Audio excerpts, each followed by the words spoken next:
오늘은 젖과 꿀이 흐르는 땅 8번째 시간입니다. 범람하는 요단강을 하나님의 능력으로 건넌 이스라엘은 가나안의 첫 관문인 여리고 성도 손쉽게 점령했습니다. 이스라엘 백성들이 하나님의 명령에 순종하여 7일 동안 성 주위를 돌고 제 7일째 날 7바퀴를 돈 후에 크게 외치는 순간 그 견고한 성벽이 와르르 무너져 버렸던 것입니다. 하나님께서는 이때 7 제사장들로 백성들 앞에서 7 양각 나팔을 불게 하셨습니다. 7은 완전 수이지요. 문둥병자 나아만 장군이 치료받을 때도 요단강에 7번 씻은 후에 치료를 받았습니다. 곧 하나님의 말씀에 한 점 거스림이 없이 완전히 믿고 순종했을 때에 하나님의 역사가 일어난다는 사실을 의미하는 것입니다. 제가 개척했을 그 당시에는 그 환자들이 오면 이제 제가 직접 기도해 줄 때입니다만, 환자들이 오면 이제 그 믿음에 따라 이게 날짜를 줬습니다. 어떤 사람은 이제 믿음이 없는 사람들이 대부분이죠. 그럼 하나님 그 중심을 아시기 때문에 누구는 열흘만 기도받으면 되겠다. 누구는 15일, 누구는 20일. 보통 이제 15일 정도 날짜가 떨어지죠. 15일 내지 20일. 이제 많으면은 30일도 있고, 뭐 혹시 많으면은 80일, 100일도 떨어진 사람이 있습니다. 그 사람들은 웬만해서는 안 깨질 사람들이죠. 그런데 15일이 이제 날짜 떨어졌다면 15일을 딱 채우면은 응답받지 못한 사람은 없었습니다. 다 치료받았습니다. 응답받고요.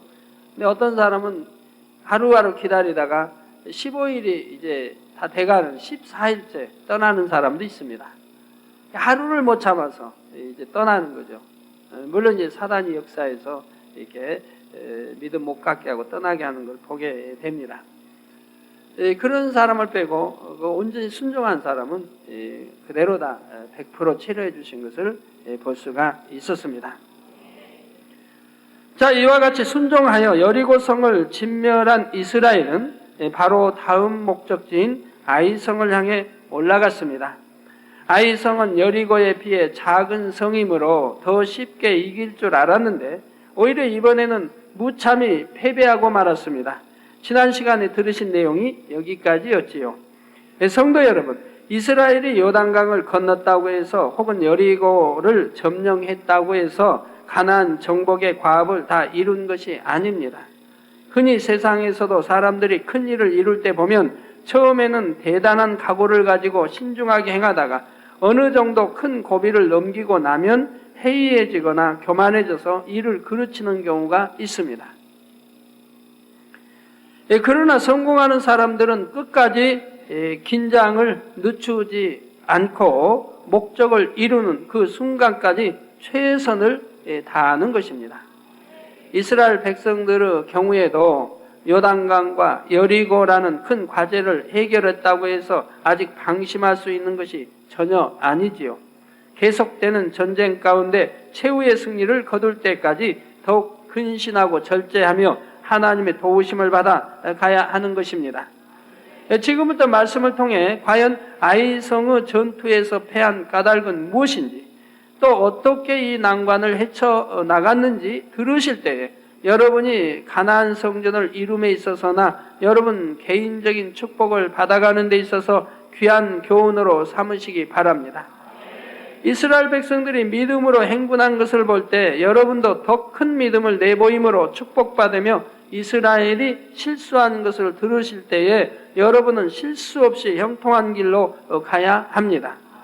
또한 그들이 범죄하여 연단 받은 것을 볼 때 여러분은 항상 하나님 안에 거할 수 있는 지혜로운 성도님들이 다 되셔야 하는 것이지요. 들으시는 모든 말씀이 능히 여러분 삶에 큰 지혜와 능력이 되심으로 젖과 꿀이 흐르는 가나안 땅의 축복이 여러분의 삶에 항상 임하시기를 주님의 이름으로 축원합니다.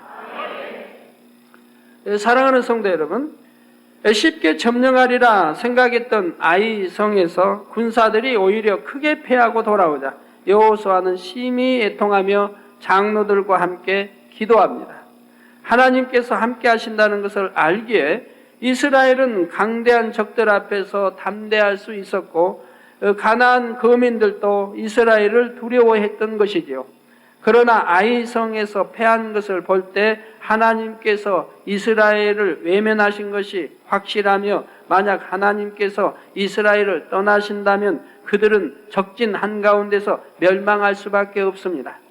왜 이런 일이 일어났는지 앞으로 어떻게 할지 알 수가 없는 여호수아는 마음을 찢으며 하나님께 눈물로 호소하는 것입니다. 네, 여러분도 가정에서든 사업이든 다 마찬가지입니다. 우리 하나님이 함께 하시면 형통해야 됩니다. 만약에 불통이 되면 반드시 어떤 문제가 있을 거 아니겠어요? 그럼 거기를 놓고 기도를 해야죠. 왜 불통했는지, 혹여내가 아버지 앞에 담이 됐는지, 믿음 내보이지 못했는지, 순종하지 못한 것이 있는지 이렇게 기도해서 그 문제를 해결해야 되는 것입니다. 이에서 마음을 찢으며 하나님께 눈물로 여호수아는 호소합니다. 이에 하나님께서는 패전의 이유를 알려주십니다. 여호수아 7장 11절에서 12절에 이스라엘이 범죄하여 내가 그들에게 명한 나의 언약을 어기었나니 곧 그들이 바친 물건을 취하고 도적하고 사기하여 자기 기구 가운데 두었느니라. 그러므로 이스라엘 자손들이 자기 대적을 능히 당치 못하고 그 앞에서 돌아섰나니 이는 자기도 바친 것이 됨이라. 그 바친 것을 너희 중에서 멸하지 아니하면 내가 다시는 너희와 함께 있지 아니하리라 하신 것입니다. 곧 가나안에서 처음으로 정복한 여리고 성에서는 성과 그 가운데 모든 것을 하나님께 바치라 명하셨는데 이스라엘 중에 누군가가 이 명령을 거역했던 것이지요. 이 불순종한 죄의 문제를 해결하기 전에는 하나님께서 이스라엘과 함께 하실 수가 없는 것입니다. 비록 때가 늦은 감이 있긴 하지만 이제라도 이스라엘은 이 죄인이 누구인가 찾아서 이스라엘 가운데서 악을 제거해야 합니다.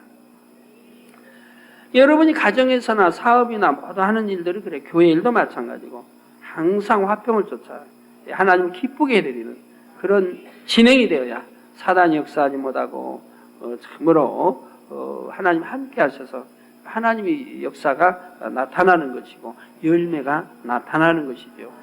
여러분 명심하세요. 이런 말씀 하나 들으면 마음이 명심해서 아버지 기쁘게 되는 이런 진행이 신앙생활 될 때 우리 하나님 함께 하셔 항상 영광을 돌릴 수가 있는 것입니다. 자, 하나님께서는 그 죄인을 직접 말씀하신 것이 아니라 모든 백성 가운데서 뽑으라 하셨습니다. 먼저 이스라엘 모든 지파가 나와 제비를 뽑음으로 그중 한 지파가 뽑혔습니다. 하나님이 누구신지 모릅니까? 다 아시지만 이렇게 사람의 힘으로 뽑도록 하시는 걸 봅니다. 근데 사람의 힘으로 뽑을 수 있나요? 또 모르니까 뽑을 수가 없지요. 그런다고 재판을 해서 악을 행해서 하나하나 신문하며 할 수 있는 거 아니지 않습니까? 그래서 그 지파 중 한 족속을 뽑으며 그 중에서 한 가족을 뽑았고 마지막으로 그 가족 중에서 한 남자를 뽑았지요. 이러한 방법으로 뽑힌 사람은 바로 유다 지파의 아간이라는 사람이었는데 꼼짝없이 지명된 아간은 자신의 범행을 다 자백합니다.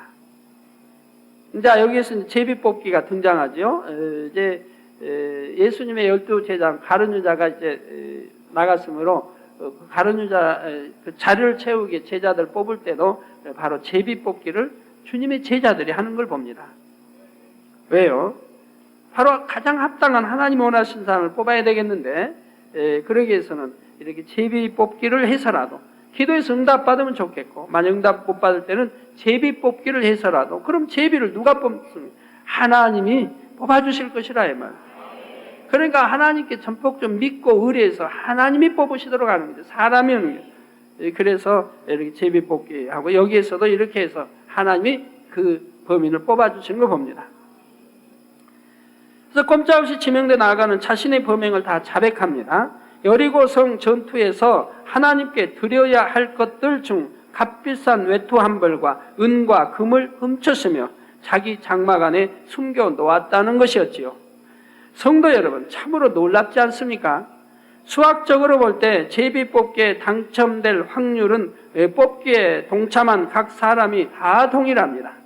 만약에 100명이 제비를 뽑는다면 이 제비에 당첨될 확률은 100명 모두가 똑같이 100분의 1밖에 안 되는 것이지요.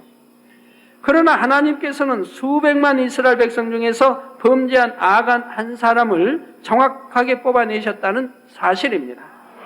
잠언서 16장 33절에도 보면 사람이 제비는 뽑으나 이를 작정하기는 여호와께 있느니라 하셨지요. 이처럼 극적으로 아간의 범죄를 드러내시는 과정만 보아도 하나님께서 얼마나 모든 것을 밝히 하시고 또한 모든 것을 온전히 주관하시는지 다시 한번 확인할 수 있는 것입니다. 성도 여러분, 우리는 이 사건을 통해 비록 아간 한 사람이 범죄한 것이지만 그로 인해 하나님께서 이스라엘 전체와 함께 하실 수 없었던 사실을 기억해야 합니다. 군대 가면 단체 기합 있죠. 한 사람이 잘못하면 전체가 기합을 받습니다. 어떤 소대에 한 사람이 잘못하면 소대 전체, 분대면 분대 전체, 어때는 중대 전체가 기합받는 걸 보면 단체 기합이 있습니다. 그런 것이 학교에도 있고 종류 있죠. 그런데 우리 여기에도 보면 단체 바로 기합과 그런 영상이죠. 이게 보면은 신약에 와서도 보면 어떤 때는 단체, 모세에도 모세의 믿음이 없어 가나안 들어가지 못한 게 아니고 단체에 속해 있음으로 들어가지 못하는 걸 그 용도자로서 봅니다. 이 아간으로 인해 이스라엘 전체와 함께 하실 수 없었던 사실을 기억해야 합니다. 전도서 9장 18절 후반절에 한 죄인이 많은 선을 회개케 하느니라 말씀한 대로 단 한 사람의 불순종이라도 있을 때는 이것이 이스라엘 전체를 죄악으로 더럽히게 됩니다. 이로 인해 하나님께서는 즉각 이스라엘을 외면하셨고 아이성의 전투에서 패하고 말았던 것입니다. 하나님께서 하나님의 백성에게 원하시는 것은 이스라엘 전체의 완전한 성결이요 철저한 순종이며 단 한 사람의 불순종이라도 이렇게 하나님을 전체 가운데서 떠나시게 하는 무서운 결과를 초래할 수 있다는 사실입니다. 이제 이 상황을 해결하기 위해서는 그 죄의 흔적을 이스라엘 가운데서 온전히 소멸하고 하나님과의 막힌 담을 헐어야 합니다. 구약 성경 요나서에 보아도 이와 비슷한 상황이 나옵니다. 요나가 니느웨로 가라 하시는 하나님의 명령에 불순종하고 오히려 정반대편에 다시스로 가는 배를 탔을 때에 그 배 전체가 폭풍 가운데 파손할 위기에 빠졌습니다. 이때 누구로 인하여 이 위기에 처했는가? 배에 탄 모든 사람이 제비를 뽑았더니 정확하게 요나가 뽑혔지요. 요나를 바다에 던져버린 후에야 풍랑이 잠잠하여 배에 탄 모든 사람이 위기에서 벗어났던 것입니다. 요나는 이렇게 다시서 도망가면 되리라고 생각했는데 바로 하나님의 이제 이 징계가 오는 것을 보고 요나는 즉시 거기에서 회개하게 됩니다. 아, 내가 잘못했구나. 나로 인해 이런 참 풍랑이 이런 이제 환란이 오는구나 하는 것이 요나는 이미 깨닫습니다. 깨닫기 때문에 뱃사람들에게 숨기질 않습니다. 자, 이것은 나로 인해 온 것이다. 그래서 나를 바다에 던져다오 하게 되는 거예요. 바로 회개하는 마음이죠. 그러니까 던졌죠. 던졌는데 하나님이 예비하신 큰 고기가 삼켰단 말이에요. 그러니까 고기 뱃속에 들어가서 어떻게 했나요? 금식하며 통에 자복을 했죠. 금식하며. 금식은 자동 금식이 되죠. 큰 물고기 뱃속에 들어갔으니 먹을 게 없으니까 자동 금식이 되죠. 만약에 속에 가서 고래 그냥 속에 거 그냥 뜯어먹다가는 이거 고기가 팔팔 뜨면 이거 더 큰일 나죠. 그냥 자숙해야지. 그래도 하나님 주신 이 자리라도 주시니 감사합니다. 그 안에 가서 깜깜한 냄새 그냥 악취가 온통 난 그 속에서 이제 금식하며 통에 자복을 해요. 근데 성경에 보니까 감사하면서 통에 자복하는 모습을 봅니다. 감사하면서 기도하지. 회개 기도를 하지. 그러니 하나님이 다시 긍휼히 여기셔서 다시 고기에게 명하시니 고기가 이제 육지 가까이 가서 거기서 토해내는 걸 봅니다. 하나님 명하시면 고기인들 순종 안 씁니까? 다 한단 말이에요. 앞으로 이런 걸 여러분이 많이 보시게 될 겁니다. 자, 그래서 요나를 바다에 던져버린 후에야 풍랑이 잠잠하여 배에 탄 모든 사람의 위기에서 벗어났습니다. 마찬가지로 이스라엘 백성들은 아간과 그에게 속한 가족들과 짐승들, 모든 소유까지 다 골짜기로 이끌고 가서 돌로 친 후에 불사르고 그 위에 큰 돌 무더기를 쌓았죠.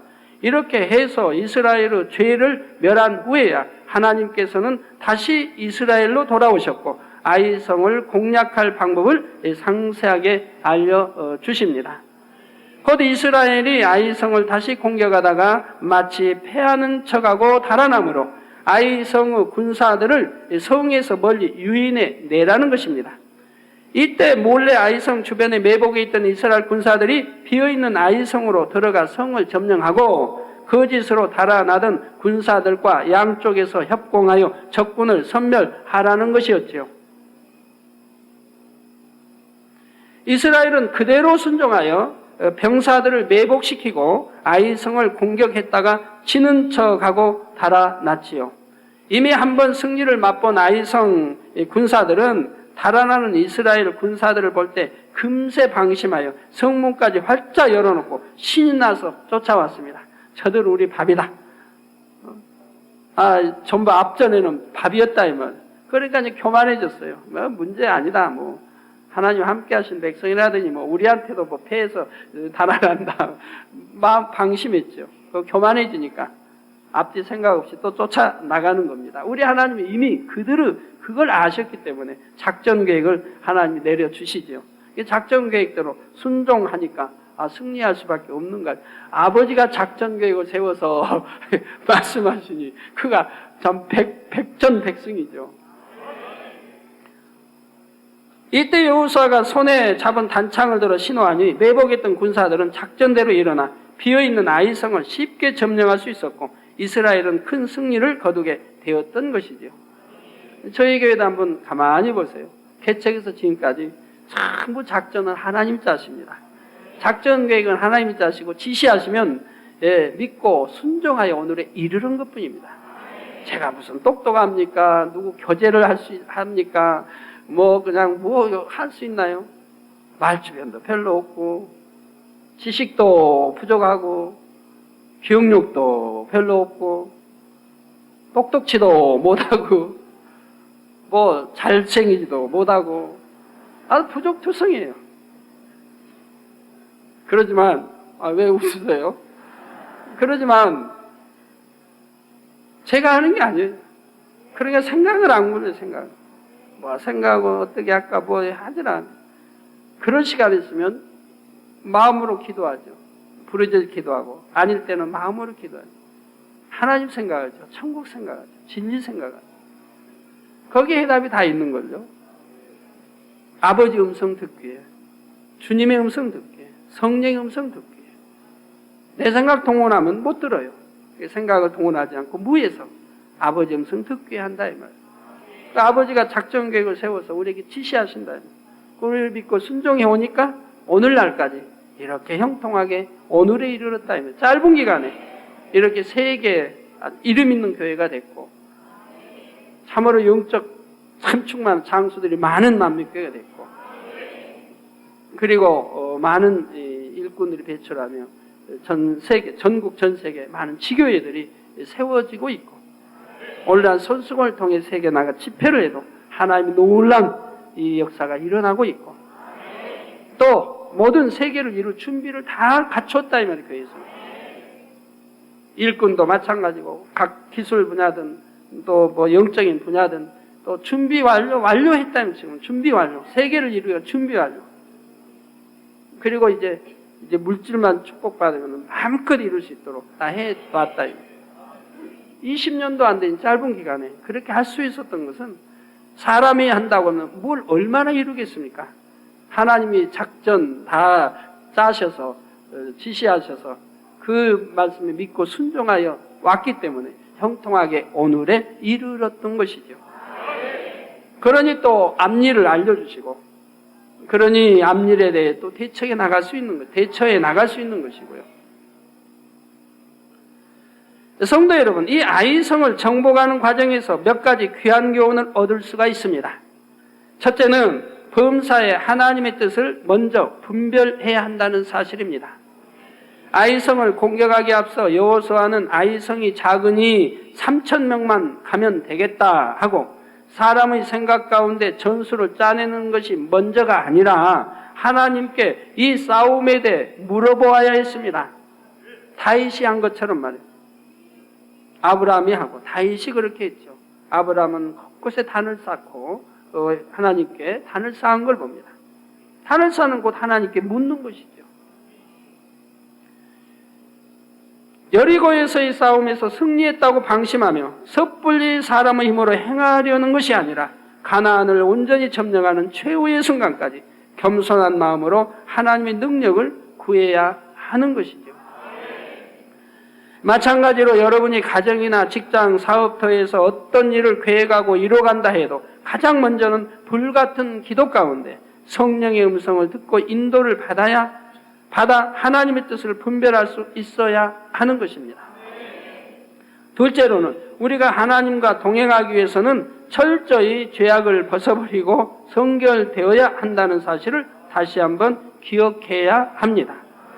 이스라엘이 처음에 아이성 전쟁에서 패한 까닭은 그 성 거민들이 너무 많거나 강해서가 아닙니다.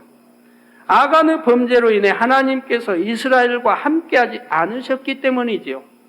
그 죄악을 이스라엘 중에서 제한 후에는 다시 하나님께서 함께하심으로 아이성을 금세 점령할 수가 있었습니다. 이런 것도 다 이제 문제가 예를 들어 머리되는 여호수아는 머리되니까 하나님과 이렇게 교통할 수 있었기 때문에 문제를 쉽게 발견하여 해결하게 된다 이 말입니다. 만약에 머리된 사람이 참 하나님과 교통을 못하면 이런 문제에 봉착했을 때 도대체 어떤 뜻을 모르잖아요. 왜 이랬는지, 왜 실패했는지. 그리고 또 계획에서 또 나가면 또 실패하게 되죠. 자꾸 문제가 어렵게 겹쳐나가게 되죠. 그래서 여러분 항상 머리되는 분들은 특히 하나님과 밝히 교통할 수가 있어야 하는 겁니다. 어떤 문제가 있을 때 바로 하나님께 기도하여 왜 이런 문제가 생겼는지를 발견해서 해결해야 한다 이 말이에요. 그래야 다음 길이 형통하게 수월하게 진행해 나갈 수가 있는 거죠. 꼬였는데 또 모르고 또 행해다 또 꼬이면 안 되죠. 꼬였으면 즉시 풀 수 있도록 해결할 수 있도록 하나님과 교통할 수 있어야 한다 이 말이에요. 이 머리급들은 그런 책임이 있다 이 말이에요. 여호수아는 하나님과 이렇게 교통할 수 있었기 때문에 바로 이렇게 참 기도해서 왜 하나님 함께 해주지 않으셨는지를 알게 되고 바로 그 문제를 해결하니 다시 하나님이 함께 하셔서 형통하게 인도받는 걸 볼 수가 있다 이 말입니다. 오늘날의 성도들도 마찬가지입니다. 이스라엘이 아간과 그에게 속한 모든 것까지 완전히 불살라버린 것처럼 우리도 악은 모든 모양이라도 남김없이 벗어버릴 때 하나님 앞에 담대하여 무엇이나 구할 수 있지요. 사람이 범죄한 후에 아무리 그 사실을 숨긴다 해도 혹은 마음에는 악이 가득하여 겉으로만 거룩한 척해도 하나님 앞에서는 결코 숨길 수가 없으며 그런 사람은 하나님과 통행할 수가 없습니다. 요한복음 8장 29절에 보면 예수님께서도 나를 보내신 이가 나와 함께 하시도다. 나를 보내시니 즉 하나님이 나와 함께 하시도다. 내가 항상 그의 기뻐하시는 일을 행함으로 나를 혼자 두지 아니하셨느니라. 즉 하나님이 우리 예수님을 혼자 두지 아니하신 이유가 뭡니까? 예수님이 하나님을 항상 기쁘게 해드린다 이 말이에요. 자, 항상 즉 하나님의 기뻐하시는 일을 행한다 이 말입니다. 그러므로 하나님이 나를 혼자 두지 아니하시고 함께 하신다 이 말이에요. 우리 주님도 바로 이 말씀하시잖아요. 내가 항상 그의 기뻐하시는 일을 행함으로 나를 혼자 두지 아니하셨고 나와 함께 하시도다 라고 요한복음 8장 29절에 말씀하고 있다 이 말이에요. 이게 하나님이 나와 함께 해주시지 않나 하지 마시고 하나님을 기쁘게 해드리시라 이 말이에요. 그러면 하나님이 함께 하시죠. 기도하면 바로 응답해 주시고요. 불통이 없는 만사형통의 인도를 받을 수 있는 것이고요. 곧 하나님께서 예수님을 혼자 두지 않으시고 늘 함께 하신 까닭은 바로 죄 없으신 예수님께서 항상 진리 가운데 하나님의 기뻐하시는 일만 하셨기 때문인 것입니다. 그러니까 예수님은 함께 하시니까 만약에 제자들이나 이런 경우는 누가 잡아도 가고 매도 때리고 감옥에도 가고 이러지만 예수님은 감히 누가 터치를 못했어요. 예수님 앞에서는 아무도 감히 뭐라 못했어요. 없는 데서 예수님이 없는 데서 예수는 미워가는 자다, 귀신 들렸다, 바알세불 집혔다, 나쁜 사람이다 하면서 자기들이 수군거리고 잡아 죽이를 쾌게 부리고 했지 예수님 앞에서는 막상 못했다 이 말이에요. 감히 못했다. 오히려 예수님 앞에서는 당신은 선한 일이다. 하나님이 위로부터 보내지 않으시면 이러냐 할 수 없나요? 이러면서 오히려 칭찬은 했지만 감히 어쩌지 못했다 이 말이에요. 그러나 십자가 지실 때는 하나님이 외면하심으로 바로 잡혔던 것이라 이 말이에요. 왜 때가 이르면 우리의 죄를 대속하신 그래서 외면하심으로 바로 잡힌 것이지. 하나님이 함께 하실 때는 그렇게 잡아 죽이려고 해도 잡히지도 않고 죽일 수도 없었다 이 말입니다. 그래서요 우리 주님은 이제 하나님이 외면하셔 우리 죄를 대속하셔야 되니까 외면하셨고 외면하셔 십자가에 처형받으셨을 때는 어찌했습니까? 하나님 외면하신 걸 알기 때문에 우리 죄로 인해 외면하신 당한 거죠. 우리 죄를 대신 지고 십자가 치시기 때문에 그러므로 그때는 하나님을 아버지라 부르질 않습니다. 우리 주님은 항상 하나님을 아버지라 불렀어요. 그런데 십자가에 그때만큼은 아버지라 부르지 않고 하나님이여라고 했습니다. 왜? 죄인의 입장이었기 때문에. 자, 그래서 예수님은 항상 진리 가운데 하나님 기뻐하신 일만 하셨기 때문에 함께 하셨고요. 또한 하나님께서 동행하시는 증거로서 예수님께서 가시는 곳마다 기사와 표적으로 큰 권능을 나타내게 하셨고요. 그래서 주님이 말씀하신 너희가 나를 참 못 믿겠거든. 내게 나타나는 기사와 표적을 보거라. 내가 하나님 안에 하나님이 나 안에 함께 하신 것을 믿으라고 말씀하잖아요. 네, 기사와 표적은 아무나 베푸는 게 아니니까요. 과학으로 지식으로 되는 거 아니니까요. 사람의 능으로 되는 게 아니고 온수마귀로 되는 게 아니라 오직 하나님의 능으로 하나님만이 하실 수 있다 이 말. 그렇기 때문에 기사와 표적을 베푼다면 하나님이 함께 하신 자라 이 말입니다. 성경이 말씀하고 있고 구약 신약이 말씀하고 있고 하나님의 사람들이 말씀하고 있고 다 이렇게 주님이 말씀하고 이렇게 확실한 증거가 있는 하나님의 말씀이 있는데도 불구하고 하나님이 함께하는 사람들을 성령 해방모여 거역하는 일이 참 진리를 모름으로 허다히 있으니 우리 만민의 성도님들은 진리를 바로 하심으로 그런 일이 결코 없어야 할 것이라 이 말입니다. 자, 마찬가지로 여러분이 죄악을 벗어버리고 하나님의 말씀대로 사는 만큼 하나님께서 함께 하시며 또한 모든 일에 형통케 하심으로 함께 하시는 증거를 나타내 주십니다. 사랑하는 성도님들은 아버지 하나님께서 정녕 기뻐하시는 것이 무엇인지 밝히 깨달으심으로 모든 죄악은 홀이라도 남김없이 벗어버리고 온전한 성결을 이루시기를 바랍니다. 그래서 날마다 더 큰 권능의 역사들을 체험하며 항상 하나님께서 동행하시는 축복의 간증이 더욱 넘쳐나기를 주님의 이름으로 축원합니다. 사랑하는 성도 여러분, 아이성을 점령한 여호수아는 계속하여 정복 전쟁을 향해 나가는 것이 아니라 모든 백성을 이끌고 조금 떨어진 산으로 갑니다. 이제 상황이 좀 바뀌었어요. 계속 지금 정복에 갈 그런 상황이 아니에요. 왜? 아간을 통해서 정신이 좀 번쩍 들었으니 백성들에게 다시 한번 훈시해야 되겠다 이 말이에요. 모세가 죽기 전에 이스라엘에게 남긴 한 가지 특별한 명령을 수행하기 위한 까닭이지요. 가나안 땅의 중앙에는 에발과 그리심이라는 두 개의 산이 있는데 이스라엘 백성 전체를 반으로 나눠서 이 각각의 산에 반씩 서게 합니다. 그리고는 백성들을 향해 여호수아가 하나님의 율법을 큰 소리로 선포하는 것입니다. 축복의 율법을 선포할 때는 그리심 산에 선 모든 백성들이 아멘으로 화답하고 저주의 율법을 선포할 때는 에발 산에 선 백성들이 아멘으로 화답합니다. 성도 여러분, 이 계명을 선포하는 예식이 이스라엘 백성들의 마음에 어떤 영향을 끼쳤는지 상상이 되시는지요? 수백만의 이스라엘 무리가 둘로 나누어 선 가운데 하나님의 율법이 엄숙하게 선포되고 백성들은 우렁찬 아멘 소리로 그 축복과 저주의 말씀에 응답하는 것입니다. 이 장엄하고 엄숙한 예식에 참석한 사람이라면 죽는 날까지 자신이 아멘으로 화답한 하나님의 계명을 감히 어길 마음을 품을 수가 없었을 것입니다. 말씀대로 행할 때 어떤 축복이 임할 것인지, 또 범죄할 때 어떤 저주가 임할 것인지 너무나 생생하게 마음에 떠오르기 때문이지요. 모세를 통해서 이미 수없이 가르치신 내용이요, 그냥 말씀으로 전하기만 하셔도 되는 것이지만 하나님께서는 이렇게 극적인 방법을 통해서 다시 한번 백성들이 계명을 명심하게 만드셨던 것입니다. 사랑하는 성도 여러분, 하나님의 계명에 대한 중요성은 아무리 강조해도 지나침이 없습니다.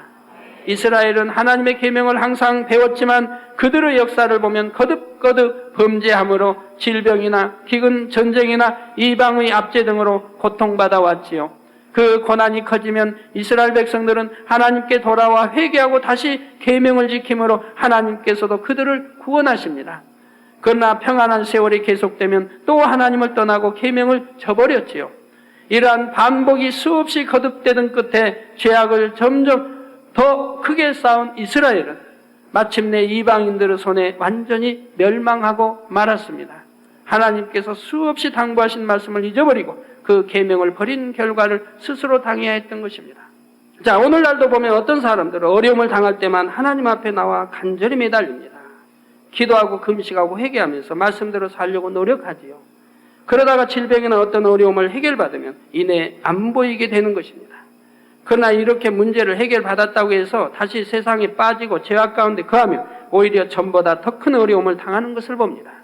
요한복음 5장 14절에 보면 예수님께서도 중풍병자를 고치신 후에 더 심한 것이 생기지 않게 다시는 죄를 범치 말라 경고하셨습니다. 더 심한 것이 생기지 않게 다시는 죄를 범치 말라.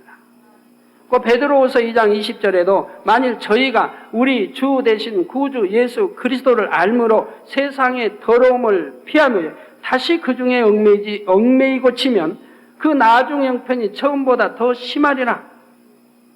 즉 하나님 계명 안 지키고 말씀대로 안 살면 오히려 나중 형편 처음보다 더 심해진다 이 말.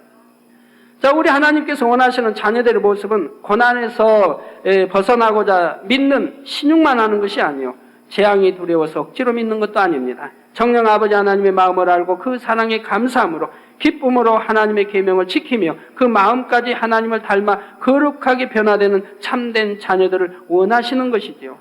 그런 자녀들을 얻기 위해 아무 죄도 없는 독생자 예수님을 십자가에 내어주셨고 보혈을 다 쏟으시고 죽게 하셨습니다. 또한 하나님의 마음을 밝게 하시는 성령을 보내심으로 우리가 하나님의 뜻에 대해 알고 그 뜻대로 살아갈 수 있게 도우시는 것입니다. 사랑하는 성도 여러분은 계명을 듣고도 잊어버림으로 끝내 재앙을 당한 어리석은 사람들과 같지 않고 들은 말씀을 온전히 마음에 새기고 순종함으로 하나님께서 원하시는 참된 자녀들이 다 되시기를 주님의 이름으로 부탁드립니다.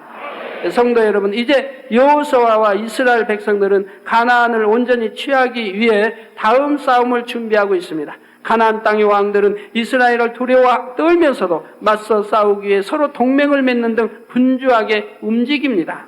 그런 와중에 한 무리의 사람들이 여호수아를 찾아왔는데 이들은 화친을 맺기 위해 보내진 사신들이었습니다. 원래 하나님께서는 이스라엘에게 가나안 땅의 거민들과는 결코 어떤 약속도 하지 못하게 명하셨지요. 신명기 7장 1절 2절에 내 하나님 여호와께서 너를 인도하사 내가 가서 얻을 땅으로 들이시고 내 앞에서 여러 민족 즉 헷 족속과 기르가스 족속과 아모리 족속과 가나안 족속과 브리스 족속과 히 족속과 여부스 족속 곧 너보다 많고 힘이 있는 7 족속을 쫓아내실 때에 내 하나님 여호와께서 그들을 내게 붙여 너로 치게 하시리니. 쫓아내는 것도 하나님이시고 그래서 쫓아내실 때에 내 하나님 여호와께서 그들을 내게 붙여 너로 치게 하시리니 그때 너는 그들을 진멸할 것이라. 즉 하나님이 쫓아내 주시겠다 이 말. 네가 치라. 너에게 붙였다. 그러면 그때 진멸하라. 그들과 무슨 언약도 말 것이요 그들을 불쌍히 여기지도 말 것이며 하신 것입니다. 이 가나안의 7 족속 중에 기르가스 족속은 비교적 세력이 미약하였고 후에는 다른 족속들 중에 흩어져 사라져 버렸기에 성경의 곳곳에 보면 기르가스를 제외한 6 족속만 언급하기도 합니다. 그러나 하나님께서는 이 기르가스 족속까지 포함하여 가나안에 거하는 7 족속 중 어떤 족속과도 결코 동맹하거나 화친하여 살려주지 말 것을 명하셨지요. 그런데 지금 여호수아를 찾아온 사람들은 너무 멀리 떨어진 곳에서 왔기 때문에 처음 출발할 때 가져온 떡에 곰팡이가 생겼고 옷과 신과 가죽 부대 등이 다 낡아 버렸다며 그 확실한 증거들까지 보여줍니다. 그들의 말을 듣고 초라한 행색을 볼 때에 화친을 맺어도 별 상관이 없을 것처럼 보였지요. 이때 만약 여러분이라면 어떻게 하시겠습니까? 여호수아와 이스라엘 백성들이 어떻게 했는지에 대해서는 다음 시간에 계속 살펴보도록 하겠습니다. 근데 한 가지 여러분 이제 궁금증을 여러분 성경 읽으시면서 좀 참고가 되시더라고요. 참 여호수아가 아까 아이성 칠 때도 그런 실수를 했는데 또 여기서도 좀 급한 성격이 있나 봐요. 또 실수를 해냅니다. 우리가 사리분별을 잘 하나님 말씀 명심하여 했더라면 속아 넘어가지 않을 일입니다. 왜냐하면 이 7 족속이 사는 가나안 땅은 이 여리고 이곳에서 얼마 멀지 않습니다. 거리가 아주 먼 거리에 있는 게 아니라 이 말이에요. 그러니까 저들이 지금 말하는 것은 옷이 오래 먼 데서 왔기 때문에 옷이 낡았고 신발이 닳았고 곰팡이가 나고, 그럼 그들의 음식은 광야 사막지대에서 음식은 오래 여행을 하기 때문에 오래 여행에도 썩지 않도록 곰팡이 나지 않도록 철저히 말려가지고 가지고 다니는 거예요. 그래서 빵도 가죽 같죠. 질기죠. 그래서 썩지 않도록 곰팡이 나지 않도록. 그래서 여러 날 여행하면서 먹어도 괜찮다 이 말이에요. 그런데 곰팡이가 나고 신발이 닳고 옷이 헤어졌다면은 이건 아주 먼 곳에서 왔으니까 하나님이 점령하는 가나안과는 상관이 없는 데서 왔다는 얘기예요. 그런다면 그들에게 이런 그런 계약 조건 그렇게 할 필요가 없죠. 난 너희하고 내가 너희 나라 침략할 것도 아니고 빼앗을 거 아니니까 너희는 너희 가서 편안하게 살아라. 하면 되지. 뭘 화치를 맺고 할 게 뭐 있어요. 어떻게 하겠다 조약할 건 하나도 없는 일이죠. 그런데 속지 않을 것에 속아 넘어가는 거 봅니다. 결론을 말씀드립니다. 베드로전서 5장 8절 9절 전반절에 보면 근신하라 깨어라 너희 대적 마귀가 우는 사자같이 두루다니며 삼킬 자를 찾나니 너희는 믿음을 굳게 하여 저를 대적하라. 즉 어떻게 싸워 대적하라는 거예요? 힘으로 하라는 거예요? 아니죠. 믿음을 굳게 지켜 저를 대적하라. 믿음으로 승리하라는 거예요. 믿음으로 승리하라. 싸워 승리하라. 총칼 그냥 대포 미사일 장착해서 또 비행기로 해서 그냥 초토화 만들라가 아니에요. 죽여버리라가 아니에요. 믿음을 굳게 하여 저를 대적 믿음으로 승리하라는 하나님 말씀으로 다 승리하라. 이는 마지막 때가 가까움을 볼수록 우리가 어떻게 행해야 할 것을 알려주시는 말씀입니다. 또한 에베소서 6장 18절 전반절에는 우리가 영계의 싸움에서 악의 영들에게 능히 승리하기 위하여 모든 기도와 간구로 하되 무시로 성령 안에서 기도하라는 말씀이 나오죠. 모든 것 기도와 간구로 하라 이 말. 모든 것. 그런데 무시로 성령 안에 기도하라. 늘 기도하라는 거죠. 그래서 하나님께서 우리에게 약속하신 새 예루살렘의 처소와 그 한량없는 영광을 온전히 소유하게 되시기를 제 이름의 주 예수 그리스도의 이름으로 축원합니다.